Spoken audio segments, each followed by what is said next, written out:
ಯೋಜನೆ ಮತ್ತು ಸಾಂಖ್ಯಿಕ ಸಚಿವ ಬಿ ನಾಗೇಂದ್ರ ತಮ್ಮ ಸಚಿವ ಸ್ಥಾನಕ್ಕೆ ರಾಜೀನಾಮೆ ಕೊಡೋದಾಗಿ ಘೋಷಿಸಿದ್ದಾರೆ.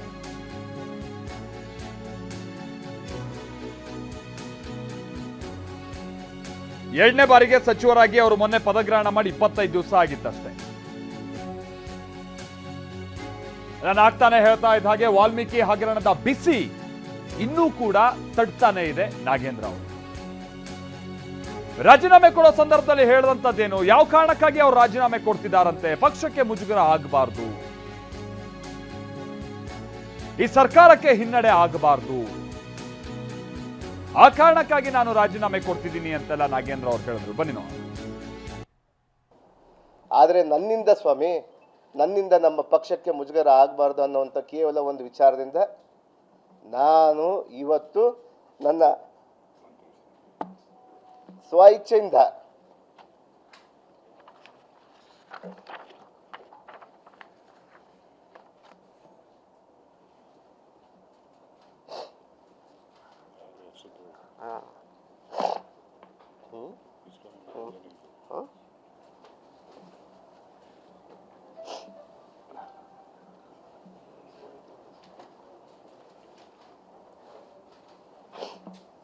ನನ್ನ ಸ್ವ ಇಚ್ಛೆಯಿಂದ ನನ್ನ ರಾಜೀನಾಮೆಯನ್ನು ನಾನು ನನ್ನ ಮುಖ್ಯಮಂತ್ರಿಯವರಿಗೆ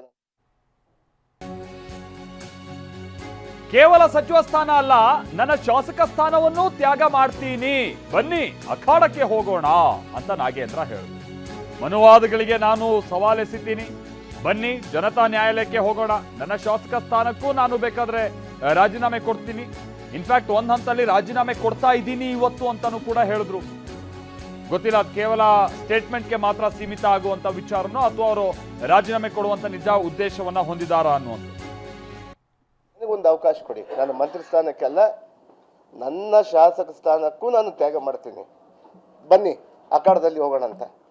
ಇದೇ ಮನುವಾದಿಗಳಿಗೆ ನಾನು ಚಾಲೆಂಜ್ ಮಾಡ್ತಾ ಇದ್ದೀನಿ, ಸವಾಲನ್ನು ಎತ್ತಾ ಇದ್ದೀನಿ, ಬನ್ನಿ ಜನತಾ ನ್ಯಾಯಾಲಯಕ್ಕೆ ಹೋಗೋಣ ಅಂತ.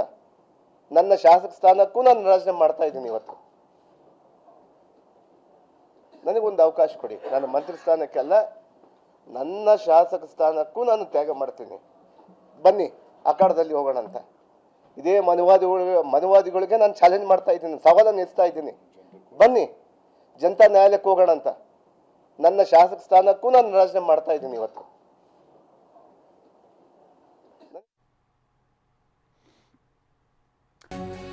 ರಾಜೀನಾಮೆ ಕೊಡುವಂತ ಸಂದರ್ಭದಲ್ಲಿ ಅಥವಾ ಆ ಘೋಷಣೆ ಮಾಡುವಂತ ಸಂದರ್ಭದಲ್ಲಿ, ಕೊಟ್ಟಿಲ್ಲ ಇನ್ನು, ಆ ಘೋಷಣೆ ಮಾಡುವಂತ ಸಂದರ್ಭದಲ್ಲಿ ಕಣ್ಣೀರಿಟ್ರು ಬಿ ನಾಗೇಂದ್ರ.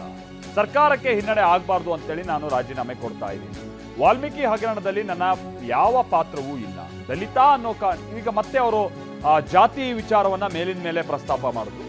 ಇವತ್ತು ಕೂಡ ಅಷ್ಟೇ ಜಾತಿ ಅಸ್ತ್ರವನ್ನ ಹೂಡೋ ಪ್ರಯತ್ನ ಪಟ್ಟರು. ಬಿಜೆಪಿ ಜೆಡಿಎಸ್ ವಿರುದ್ಧ ಜಾತಿ ವಿಚಾರವನ್ನ ಇಟ್ಕೊಂಡು ಬಿ ನಾಗೇಂದ್ರ ರೋಷಾವೇಶ ವ್ಯಕ್ತಪಡಿಸಿದ್ರು. ನಮ್ಮ ಪಕ್ಷದ ವರಿಷ್ಠರಲ್ಲಿ ನಾನು ಕೇಳ್ಕೊತಾ ಇದ್ದೀನಿ, ನಮ್ಮ ಪಕ್ಷದ ವರಿಷ್ಠರಲ್ಲಿ ಎಲ್ಲರಿಗೂ ನಾನು ಮನವಿ ಮಾಡ್ಕೊತಾ ಇದ್ದೀನಿ, ತಾವು ಏನು ಈ ಸುಳ್ಳನ್ನು ವಾಲ್ಮೀಕಿ ಮಹರ್ಷಿಯ ಹಗರಣ ಅಂತೇಳಿ ಹೇಳ್ತಾ ಇದ್ದೀರಲ್ಲ, ಅದರಲ್ಲಿ ನನ್ನ ಪಾತ್ರ ಇಲ್ಲ ಇಲ್ಲ ಇಲ್ಲ ಅನ್ನುವುದನ್ನು ನಾನು ಜಗಜ್ಜಾಹಿರಾಗಿ ಮಾಡಿದ್ದೀನಿ. ನನ್ನಿಂದ ಏನು ತಪ್ಪಾಗಿದೆ ಸ್ವಾಮಿ? ನಾನು ಕೇವಲ ಕಾಂಗ್ರೆಸ್ ಸರ್ಕಾರದ ಒಬ್ಬ ಮಂತ್ರಿ ಆಗಿದ್ದಕ್ಕೆ ನನಗೆ ಶಿಕ್ಷೆನಾ? ಪ್ರೂಫ್ಸ್ ಎಲ್ಲಿದೆ? ನಾನು ಏನಾದರೂ ಒಂದು ಸೈನ್ ಮಾಡಿದ್ದೀನ, ಒಂದು ಆದೇಶ ಕೊಟ್ಟಿದ್ದೀನ? ನನ್ನಿಂದ ಏನಾದರೂ ₹1 ಆದರೂ ನನ್ನಿಂದ ಬಂದಿದೆನಾ? ನನಗೆ ಹೋಗಿ ಬಂದಿದೆನಾ? ನನ್ನ ನೋಟ್ ಶೀಟ್ ಇದೆನಾ? ಯಾಕೆ ಸ್ವಾಮಿ ಇಷ್ಟು ದಲಿತರ ಮೇಲೆ ತಾವು? ಅದಕ್ಕೆ ನಾನು ಹೇಳೋದು, ತಾವು ಮನುವಾದಿಗಳು ಮನುಸ್ಮೃತಿಯಲ್ಲಿ ಇರುವಂಥ ಒಂದು ಪುರಾಣ ಕಾಲದಲ್ಲಿರುವಂಥ ಪದ್ಧತಿಯನ್ನ ತಾವು ತೆಗೆದುಕೊಂಡು ಬರಲಿಕ್ಕೆ ತಾವು ಹೋಗ್ತಾ ಇದ್ದೀರಲ್ಲ. ದೇಶದ ಜನತೆ ನೋಡ್ತಾ ಇದೆ. ಈಗಾಗಲೇ ಕೂಡ ಪೂರ್ಣ ಪ್ರಮಾಣದಲ್ಲಿ 100ಕ್ಕೆ 100ರಷ್ಟು ಹಣ ಕೂಡ ವಾಪಸ್ಸಾಗಿದೆ. ನಾನು ಕಳಿಸಿದ್ದಲ್ಲ, ಬ್ಯಾಂಕಲ್ಲಿ ಮಾಡ್ಕೊಂಡಿದ್ದಂಥವ್ರು. ಹಂಗಾದ್ರೆ ನಿರ್ಮಲಾ ಸೀತಾರಾಮನ್ ಅವರು ಇವತ್ತಿನ ದೇಶದ ಮಂತ್ರಿಗಳು, ಫೈನಾನ್ಸ್ ಮಿನಿಸ್ಟರ್ ಅವ್ರು ಯಾಕೆ ಮಾಡಿಕೊಡ್ದು? ಅವರು ಮೂಗಿನ ಅಡಿಯಲ್ಲಿರುವಂಥ ಒಂದು ಯೂನಿಯನ್ ಬ್ಯಾಂಕ್ ಆಫ್ ಇಂಡಿಯಾ ಅವ್ರ ಅಡಿಯಲ್ಲಿರುವಂಥದ್ದನ್ನೇ ಅವ್ರು ಮಾಡಬೇಕಲ್ಲ, ಅವ್ರು ರಾಜೀನಾಮೆ ಮಾಡಬೇಕಲ್ಲ. ನನ್ನಂದು ಯಾಕೆ ಸ್ವಾಮಿ? ನಾನು ದಲಿತ ಅಂತೇಳ, ನಾನು ಆದಿವಾಸಿ ಅಂತೇಳ, ಇದು ಒಳ್ಳೇದಾಗಲ್ಲ ತಮಗೆ.